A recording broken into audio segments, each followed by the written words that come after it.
दादांनी रागवायचं आणि मी रुसून बसायचं, हे आमचं नातं होतं. म्हणजे दादांकडं रोज लोकांचा गराडा होता.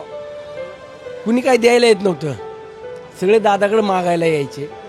आणि मागताना शेवटी व्यक्ती आहे, माणूस आहे, काम करणारा माणूस रागवतो.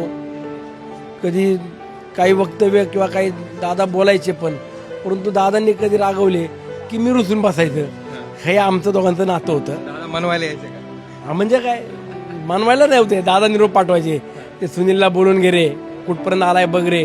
हे असं दादांचं जे नातं किंवा जे आमचे जिव्हाळ्याचे संबंध होते, म्हणजे बाप लेखासारखे संबंध होते. आज दुर्दैव आहे, एवढ्या लवकर ह्या सगळ्या गोष्टी व्हायला नको होत्या. बातमी म्हणजे थोडक्यात.